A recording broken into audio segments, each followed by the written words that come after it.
नमस्कार, आप देख रहे हैं गुड लक टुडे। आपके साथ मैं हूं सुनीता राय शर्मा और हमारे साथ मौजूद हैं पंडित शैलेंद्र पांडे। पंडित जी, आपका बहुत बहुत स्वागत है।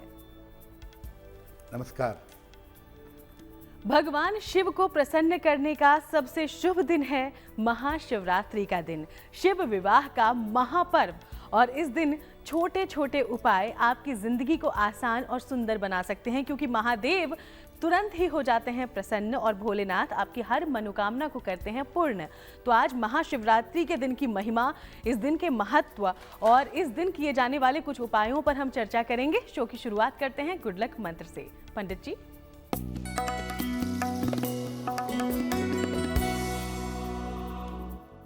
देखिए, महाशिवरात्रि पर आप किसी भी तरह से पूजा करें, मंत्र जप करें, स्तुति करें, अभिषेक करें, सब अच्छा है।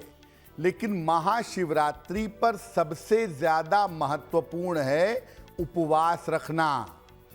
अगर आप महाशिवरात्रि पर उपवास रख करके, रात में जग करके भगवान शिव की पूजा करते हैं, तो ऐसा करने से समस्त मनोकामनाओं की पूर्ति होनी चाहिए। इसीलिए महाशिवरात्रि पर और कुछ हो या ना हो, उपवास जरूर रखिए। उपवास करने का फल महाशिवरात्रि पर बहुत ज्यादा है। और चलिए अब जान लेते हैं पंचांग क्या कहता है 8 मार्च का। पंडित जी,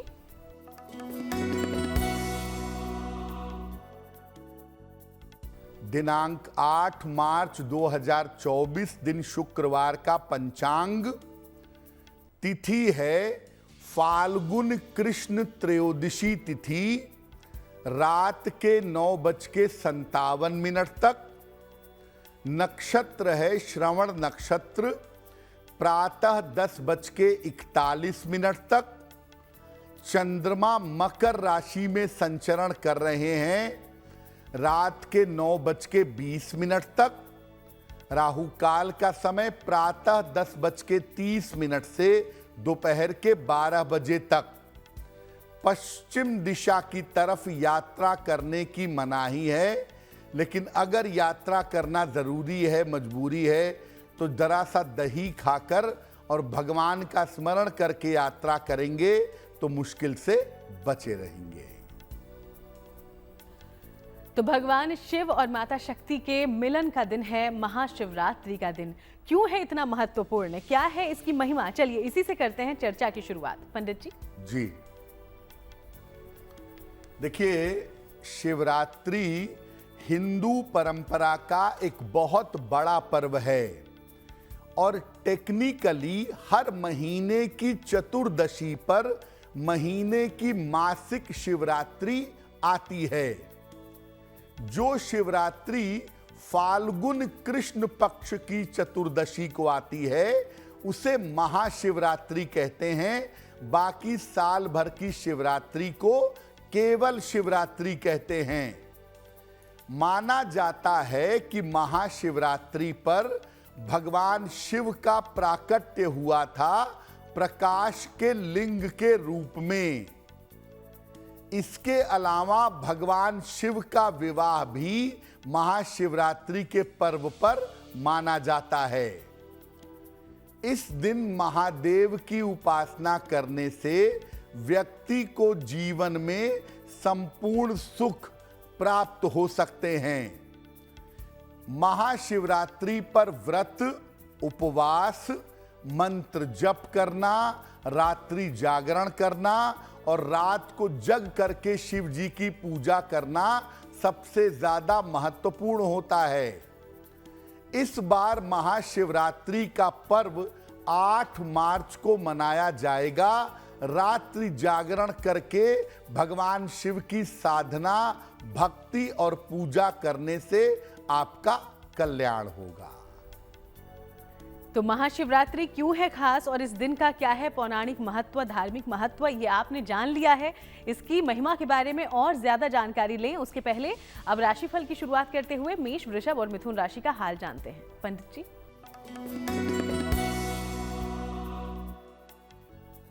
मेष राशि, कोई महत्वपूर्ण काम इस समय बन जाएगा। काफी दौड़ भाग रहेगी इस समय। धन लाभ के योग बन रहे हैं। भगवान शिव को अगर फूल अर्पित करें तो आपका दिन और भी ज्यादा बेहतर होगा। शुभ रंग होगा क्रीम और भाग्य का मीटर आपको नंबर दे रहा है 80%। बहुत अच्छा भाग्य आपके साथ बना हुआ है।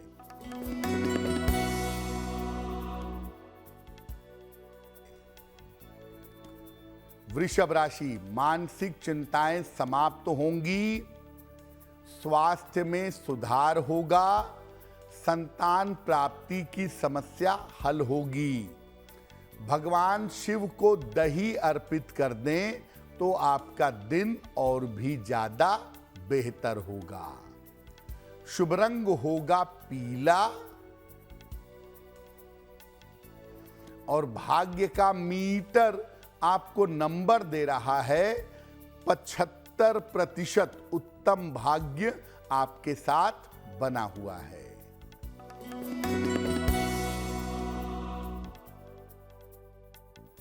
मिथुन राशि, स्वास्थ्य का ध्यान रखें, यात्रा में सावधानी रखें, जिम्मेदारियों को ठीक से निभाएं। भगवान शिव को बेलपत्र अर्पित कर दें तो दिन की मुश्किलें कुछ हद तक कम हो जाएंगी। शुभ रंग होगा सुनहरा और भाग्य का मीटर आपको नंबर दे रहा है 60%। मेहनत ज्यादा होगी, भाग्य थोड़ा कम होगा। तो चलिए राशियों पर चर्चा जारी है। इसी बीच अब जानते हैं कि महाशिवरात्रि के दिन भोले भंडारी को प्रसन्न करने के लिए उनकी उपासना करें कैसे। पंडित जी देखिए, एक बात दिमाग में बैठा लीजिए कि महाशिवरात्रि पर आप सुबह पूजा करें, दोपहर में पूजा करें, शाम को पूजा करें, सब ठीक है। लेकिन अगर आप महाशिवरात्रि पर रात को पूजा नहीं करते तो पूजा का विशेष फायदा नहीं होगा। कैसे करेंगे पूजा? प्रातः काल स्नान करके शिव पूजन का संकल्प लेंगे, भगवान सूर्य को अर्घ देंगे और इसके बाद शिव जी को जल अर्पित करेंगे। इसके बाद पंचोपचार पूजन, धूप, दीप, नैवेद्य, फल, मिठाई, वस्त्र, इनसे भगवान शिव की पूजा करें और शिव जी के मंत्रों का जप करें। बड़े सारे मंत्र हैं भगवान शिव के, लेकिन नमः शिवाय उनका मूल मंत्र है, इसका जप अवश्य करें। रात में शिव मंत्रों के अलावा रुद्राष्टक पढ़ सकते हैं और शिव स्तुति का पाठ भी अगर आप चाहें तो कर सकते हैं। अगर 4 पहर की पूजा करते हैं, रात के 4 पहर की पूजा 6 से 9, 9 से 12, 12 से 3 और 3 से 6, तो पहले पहर में दूध, दूसरे में दही, तीसरे में घी और चौथे में शहद से पूजा करें और हर पहर में जल का प्रयोग जरूर करें। महाशिवरात्रि के दिन तमाम समस्याओं से मुक्ति पाने के प्रयोग भी किए जाते हैं और तमाम समस्याओं से मुक्ति मिल जाती है। तो आपकी हर मनोकामना पूरी करने के लिए महाशिवरात्रि का दिन अपने आप में काफी है। बस इस दिन भोले भंडारी को कीजिए प्रसन्न और भोले भंडारी आप पर करेंगे कृपा। और उनसे कृपा पाने के कुछ उपायों की चर्चा भी करेंगे हम आगे। उसके पहले कर्क, सिंह और कन्या राशि का राशिफल क्या कहता है, ये जानिए।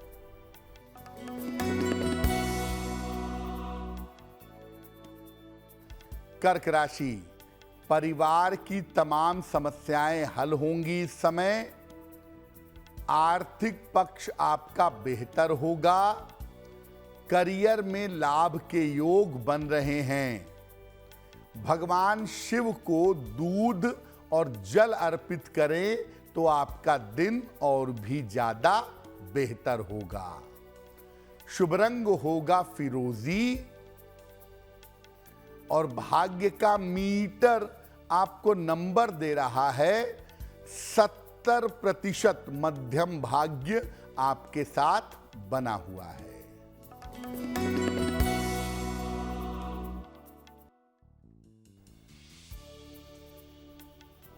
सिंह राशि, काफी दौड़ भाग रहेगी, काम का दबाव रहेगा, धन लाभ के योग बन रहे हैं। भगवान शिव को गन्ने का रस अर्पित करें तो आपका दिन और भी ज्यादा बेहतर होगा। शुभ रंग होगा बैंगनी और भाग्य का मीटर आपको नंबर दे रहा है 65%। जितनी मेहनत करेंगे उतना ही आपको लाभ होगा।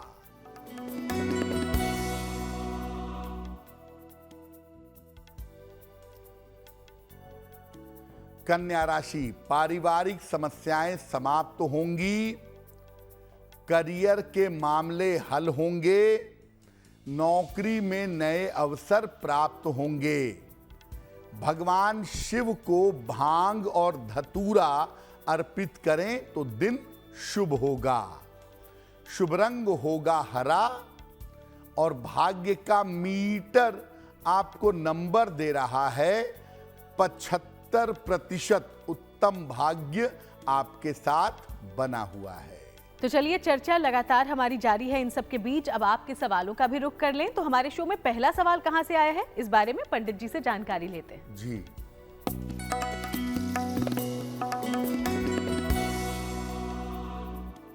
आज का पहला प्रश्न गीतिका ने हमें लिखा है। लखनऊ से लिखती हैं ये। 24 अक्टूबर 1974 का जन्म है। 8 बजे रात को जन्म स्थान है लखनऊ। ये पूछ रही हैं कि मेरा भविष्य कैसा रहेगा, मेरी आर्थिक स्थिति कैसी रहेगी, मेरे दूसरे विवाह की क्या संभावनाएं हैं और मेरी एक पुत्री है, उसके साथ मेरे संबंध कैसे रहेंगे। गीतिका जी, आपकी कुंडली बनती है वृषभ लग्न की और मकर राशि की। महादशा शनि की और अंतरदशा शुक्र की चल रही है। देखिए, भविष्य में आपकी आर्थिक स्थिति में किसी तरह के समस्या की कोई संभावना नहीं है। भविष्य में आपकी आर्थिक स्थिति पूरी तरह से बेहतर बनी रहेगी, इसमें चिंता करने की कोई बात नहीं है।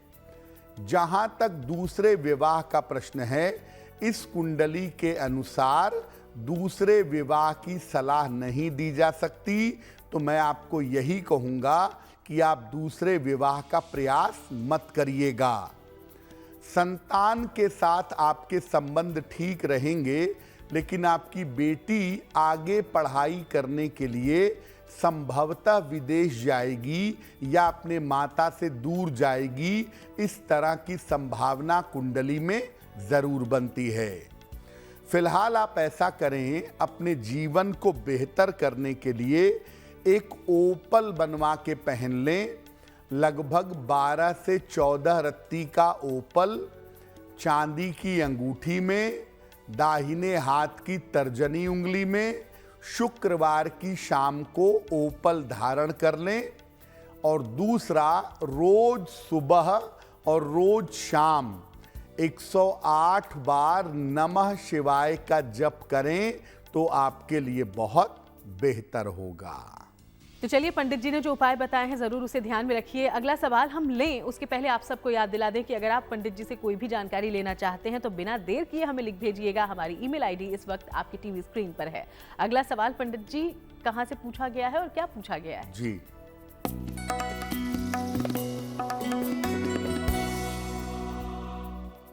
अगला प्रश्न धीरज धीमान जी ने हमें लिखा है। हरियाणा से लिखते हैं।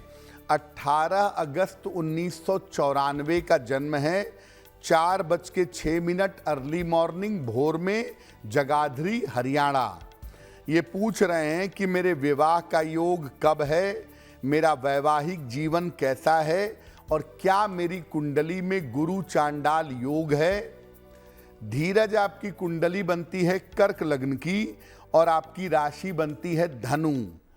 महादशा मंगल की और अंतरदशा शनि की चल रही है। जून 2025 तक। ज्योतिष के हिसाब से साल 2025 में आपका विवाह होगा जनवरी से लेकर के मई के बीच में। और जब भी विवाह करिए कुंडली मिला करके सोच समझ करके विवाह करिएगा, क्योंकि वैवाहिक जीवन में कुंडली में दिक्कतें दिखाई देती हैं। चतुर्थ भाव में आपके कुंडली के गुरु चांडाल योग है और इस योग की वजह से एक तो डायबिटीज और डाइजेशन का ध्यान रखिएगा, दूसरा कोई ऐसा काम मत करिएगा जिससे बेवजह की बदनामी का सामना करना पड़े। फिलहाल आप एक मूंगा बनवा के पहन लें, लगभग 10-12 रत्ती का मूंगा तांबे या सोने की अंगूठी में, दाहिने हाथ की अनामिका अंगुली में। मंगलवार को सवेरे एक मूंगा धारण करें। रोज सुबह सूर्य भगवान को जल चढ़ाएं और सुबह शाम एक एक बार हनुमान चालीसा का पाठ करें तो आपके लिए बहुत शुभ होगा। तो चलिए, पंडित जी ने आपको जो उपाय बताए हैं उनका जरूर आप ध्यान रखिएगा। आगे बढ़ते हैं और महाशिवरात्रि को लेकर कुछ खास जानकारियां पंडित जी से हासिल करते हैं। तो पंडित जी, शिवरात्रि के मौके पर कौन सा विशेष प्रयोग हम कर सकते हैं ताकि हमें आसानी से मिल जाए महादेव की कृपा? वैसे तो महाशिवरात्रि पर बहुत सारे महाप्रयोग किए जाते हैं, लेकिन आपको एक छोटा सा प्रयोग बताते हैं, बड़ा प्रभावशाली। शिवरात्रि पर मध्य रात्रि की पूजा 11 बजे से 1 बजे वाली मध्य रात्रि की पूजा सबसे ज्यादा फलदायी होती है। इसके लिए भगवान शिव और माता पार्वती की एक साथ संयुक्त पूजा करिएगा। उनके सामने घी का एक दीपक जलाएं, उन्हें पुष्प अर्पित करें और भोग लगाएं। इसके बाद उनके मंत्रों का जप करेंगे। ओम गौरी शंकराय नमः, इस मंत्र का जप करेंगे और मंत्र जप करने के बाद अपनी मनोकामनाओं की पूर्ति की प्रार्थना करेंगे। एक बात ये हमेशा याद रखिए कि अगर आपका इंटेंशन क्लियर है, अगर आपकी सोच क्लियर है, सही है, तो आपकी रीजनेबल मनोकामना इस उपाय से जरूर पूरी होगी। जीवन में कोई बड़ा संकट है, उसका समाधान नहीं दिख रहा है, तो भगवान शिव और माता पार्वती की कृपा से ये बाधा भी आपकी दूर हो जाएगी। तो जिसे मिल जाए भोले की कृपा, उसे भला और क्या चाहिए। तो कुछ इस तरीके से महादेव आप पर जरूर प्रसन्न होंगे। चलिए, तुला, वृश्चिक और धनु राशि की अब हम चर्चा कर लेते हैं, उसके बाद कुछ और जानकारी लेंगे पंडित जी से।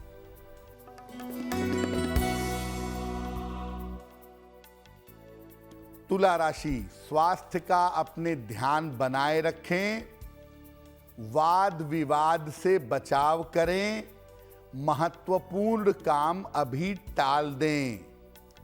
भगवान शिव को अगर सुगंध अर्पित करें तो आपका दिन और भी ज्यादा बेहतर होगा।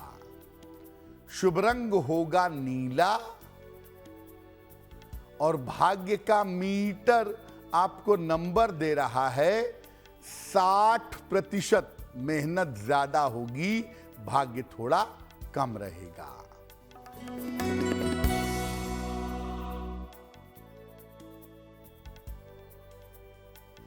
वृश्चिक राशि, नौकरी में सुधार होगा, छोटी यात्रा के योग बन रहे हैं, धन का लाभ होगा। भगवान शिव को अबीर और गुलाल अर्पित करें तो आपका दिन और भी ज्यादा बेहतर होगा। शुभ रंग होगा सफेद और भाग्य का मीटर आपको नंबर दे रहा है 70%। मध्यम भाग्य आपके साथ बना हुआ है।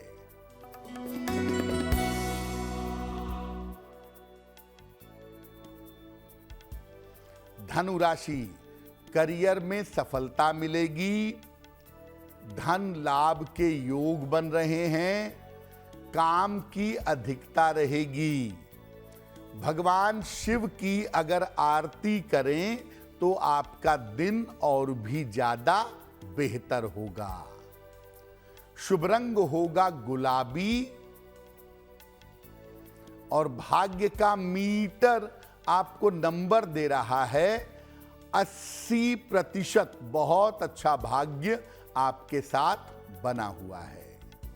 और अब आगे 3 राशियां बची है, उसके बारे में हम बात करें उसके पहले देखिए, कोई भी पावन मौका आता है तो सनातन धर्म में उसके लिए कुछ खास नियम कायदे बताए गए हैं।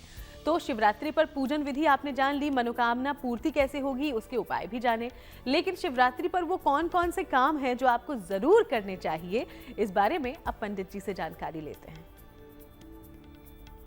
शिवरात्रि पर कौन से काम जरूर करें?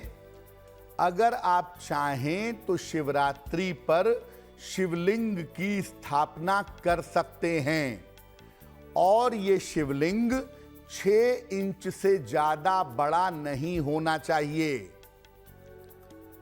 शिवरात्रि के दिन रुद्राक्ष भी आप धारण कर सकते हैं, अगर आप धारण करना चाहते हैं माला या एक दाना।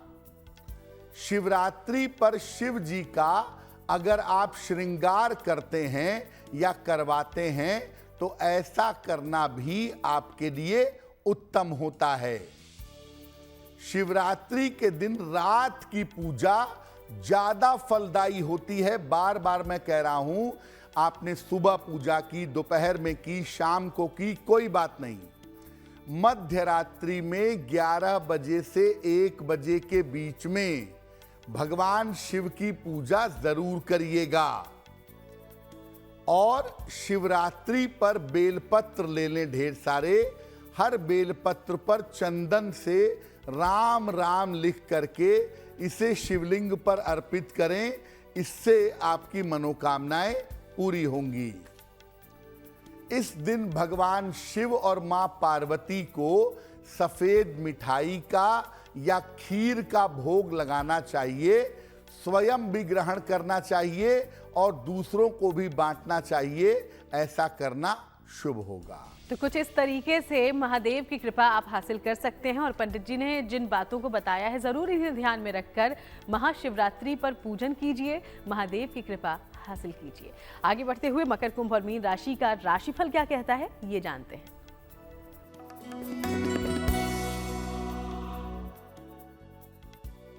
मकर राशि, काम में आपको सफलता मिलेगी, धन की प्राप्ति होगी, मानसिक चिंताएं समाप्त होंगी।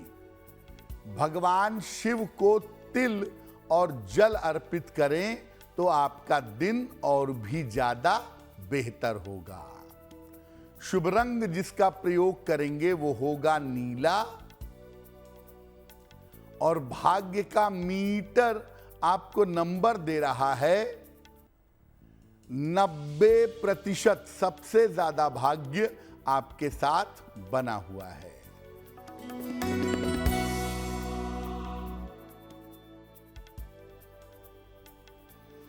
कुंभ राशि, स्वास्थ्य का ध्यान बनाए रखें, वाद विवाद से बचाव करें, शिक्षा पर विशेष ध्यान दें।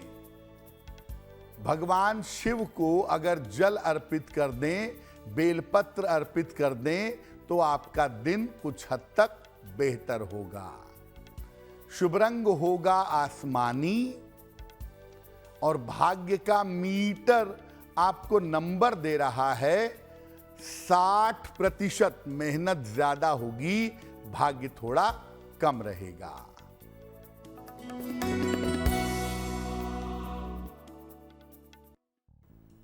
मीन राशि, करियर में नई शुरुआत हो सकती है, आर्थिक लाभ के योग बन रहे हैं, संतान पक्ष की उन्नति होगी। भगवान शिव को अगर चंदन अर्पित कर दें तो आपका दिन और भी ज्यादा बेहतर होगा। शुभ रंग होगा पीला और भाग्य का मीटर आपको नंबर दे रहा है 70%। मध्यम भाग्य आपके साथ बना हुआ है। तो चलिए, हमारी चर्चा लगातार जारी है इन सब के बीच। अब एक बार फिर से आपके सवालों का रुख करते हैं। तो हमारे शो में तीसरा सवाल कहां से आया है, ये पंडित जी से जान लेते हैं। जी,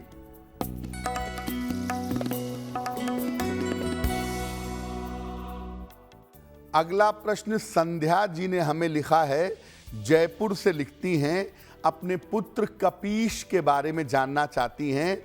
कपीश की जन्म तारीख है 13 अक्टूबर 2014, 10 बजे रात को, जयपुर राजस्थान।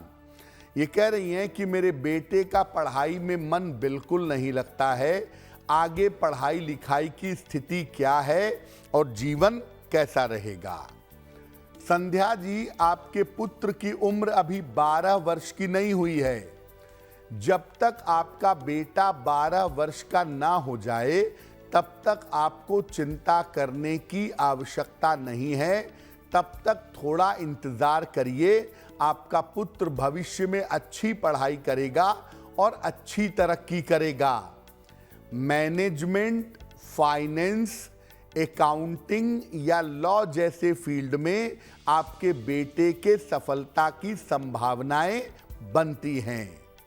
फिलहाल के लिए मैं इतना कहूंगा कि अपने पुत्र को गले में एक 5 मुखी रुद्राक्ष का एक दाना लाल धागे में डाल करके सोमवार को इसके गले में पहना दें और इसको अपने साथ में बैठा करके सुबह शाम 9 बार गायत्री मंत्र का जप करें, बहुत अच्छा होगा। और अब बारी है आज के चौथे और आखिरी सवाल की। लेकिन सवाल लेने से पहले आप सबको एक बार फिर से याद दिला दें कि अगर जीवन में कोई भी परेशानी है, आप चाहते हैं कि पंडित जी की सलाह से आपकी मदद हो सके, तो इसके लिए हमें ज़रूर लिख भेजिए अपना सवाल अपनी बर्थ डिटेल के साथ, जो ईमेल आईडी इस वक्त आपकी टीवी स्क्रीन पर फ्लैश हो रही है उस पर। पंडित जी, आखिरी सवाल कहाँ से पूछा गया है? जी,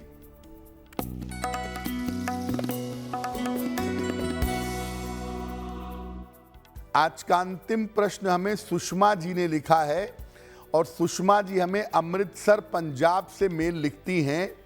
इनकी जन्म की तारीख है 8 मार्च 1982, 1982। जन्म का समय सुबह के 7 बजे और जन्म का स्थान है दिल्ली। सुषमा जी कह रही हैं कि मेरे वैवाहिक जीवन में इस समय समस्याएं बहुत आ रही हैं, तो क्या मेरा विवाह चल पाएगा या विवाह के टूटने की संभावना बनती है? सुषमा जी, आपकी कुंडली के हिसाब से आपके विवाह के टूटने की कोई संभावना नहीं है और आपका विवाह बिल्कुल ब्रेक नहीं होगा, निश्चिंत रहिए। भविष्य में ये संभावना बनती है कि आपका वैवाहिक जीवन ठीक होगा। जून 2024 के बाद से आपके वैवाहिक जीवन की स्थिति बेहतर हो जाएगी। फिलहाल आप ऐसा करें, एक ओपल बनवा के पहन लें, लगभग 10-12 रत्ती का ओपल चांदी की अंगूठी में, दाहिने हाथ की तर्जनी उंगली में। शुक्रवार की शाम को एक ओपल बनवा के पहने। सुबह और शाम दोनों समय 108 बार नमः शिवाय का जप करें, आपका कल्याण होगा। पंडित जी, चूंकि हम शिवरात्रि को लेकर चर्चा कर रहे हैं, तो खास तौर पर इसे विवाह के मामलों से जोड़कर देखा जाता है और कुंवारी कन्याएं जरूर इस दिन खास उपाय करती हैं, खास प्रार्थना करती हैं कि उन्हें मनचाहा जीवन साथी मिले। तो कौन सी पूजा विधि अपनाएं कि ये मनोकामना हर किसी की पूरी हो जाए? जी, अगर आप स्वयं उपाय नहीं कर सकते तो महाशिवरात्रि पर भगवान शिव का श्रृंगार करवाइएगा। अगर आप अविवाहित बालिका हैं, अविवाहित बालक हैं, तो आप महाशिवरात्रि पर शिव जी का श्रृंगार करवाइएगा, संपूर्ण श्रृंगार, और प्रार्थना करिएगा, आपका विवाह जल्दी होगा। अगर आप स्वयं उपाय करना चाहते हैं तो अपनी उम्र के बराबर बेलपत्र ले लें। हर बेलपत्र पर चंदन से राम लिखें। मान लिया आपकी उम्र 32 साल है तो 32 बेलपत्र ले लें, हर बेलपत्र पर चंदन से राम लिखें और इस बेलपत्र को एक एक करके शिवलिंग पर चढ़ा दें और हर बेलपत्र चढ़ाते समय कहें नमः शिवाय और मन में प्रार्थना करें कि विवाह जल्दी हो जाए। अगर आप ऐसा महाशिवरात्रि पर किसी भी समय करें, खासतौर से मध्यरात्रि में करें, आपका विवाह शीघ्र होगा। और चलिए आगे बढ़ते हुए अब बात उनकी करते हैं जिनका जन्मदिन 8 मार्च को है। हैप्पी बर्थडे, बहुत बहुत शुभकामनाएं जन्मदिन की। और पंडित जी का प्रेडिक्शन क्या है आपके आने वाले साल के लिए, ये भी जान लेते हैं।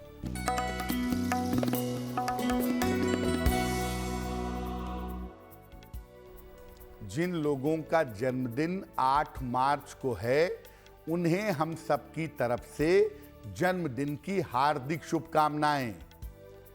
आने वाले वर्ष में आपके तमाम रुके हुए काम पूरे होंगे। करियर में बड़ा लाभकारी परिवर्तन होगा। स्वास्थ्य की स्थिति कुल मिलाकर ठीक रहेगी। इस साल बड़े निर्णय जो आपको लेने हैं वो आप सोच समझकर लीजिएगा तो आपके लिए बेहतर होगा। क्या करेंगे? पूरे साल भर शनि मंत्र का अगर जप करें, ओम शं शनैश्चराय नमः, तो आपका दिन और भी ज्यादा बेहतर होगा। और चलिए अब बारी है आज की जिज्ञासा की। और जिज्ञासा में सवाल ये है पंडित जी कि भगवान शिव को जब भी उनका पूजन होता है तो बिल्व पत्र जरूर अर्पित किया जाता है, तो क्या बिल्व पत्र अर्पित करने के भी कुछ नियम हैं? देखिए, शिव जी को हर पूजा में बेलपत्र अवश्य अर्पित करना चाहिए। त्रिदलम त्रिगुणाकारम त्रिनेत्रम च त्रियायुधम त्रिजन्मम पाप संघारम बिल्वपत्रम शिवार्पणम। भगवान शिव को बिल्वपत्र अर्पित करने से पापों का नाश होता है। तो शिव जी को हर पूजा में जल और बेलपत्र अवश्य अर्पित करें। बेलपत्र का जो चिकना हिस्सा है उसको उल्टा करके चिकनी तरफ से शिवलिंग पर रखेंगे। चिकनी तरफ से बेलपत्र शिवलिंग पर चढ़ाएं, इसके बाद जल अर्पित करें। आप बहुत बार बेलपत्र चढ़ाना चाहते हैं लेकिन आपके पास एक ही बेलपत्र है, तो एक ही बेलपत्र को बार बार जल से धो करके आप 1000 बार भी चढ़ा सकते हैं। और याद रखिए, जब आप बेलपत्र और जल अर्पित करके शिव जी की पूजा करते हैं तो आपका विशेष कल्याण जरूर होता है। तो कितना आसान है भोले भंडारी को प्रसन्न करना। चलिए अब जानकारी शुभ पहर की ले लें। 8 मार्च के लिए शुभ पहर आखिर क्या होगा, ये भी जानिए पंडित जी से। दिनांक 8 मार्च 2024 दिन शुक्रवार। शुभ पहर का समय है रात के 9 बजे से 10:30 के बीच में। इस समय में जितना संभव हो नमः शिवाय का जप करिए। ऐसा करने से प्रभु की कृपा मिलेगी और समस्याएं आपकी हल होंगी।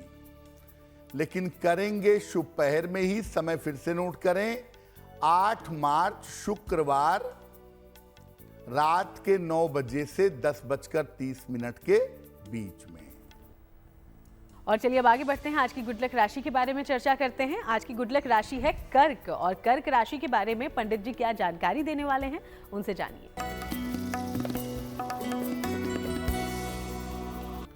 हम आपको बता रहे हैं कि अलग अलग राशि के लोगों के लिए कर्ज लेने के मामले कैसे रहते हैं। आज की गुड लक राशि है कर्क राशि। इनको कर्ज लेने से हमेशा बचना चाहिए, नहीं तो थोड़ा बहुत कर्ज इनके ऊपर हमेशा बना रहता है। कर्ज आप बिल्कुल मत लीजिए जब तक बहुत ज़रूरत ना हो, विशेष आवश्यकता ना हो, तब तक कर्ज लेने से आपको बचना चाहिए। और चलिए अब पंडित जी से वो महा उपाय भी जान लेते हैं जिसका आप सब बहुत ही बेसब्री से इंतजार कर रहे होंगे। तो आज महा उपाय में पंडित जी क्या लेकर आए हैं आप लोगों के लिए खास? जी,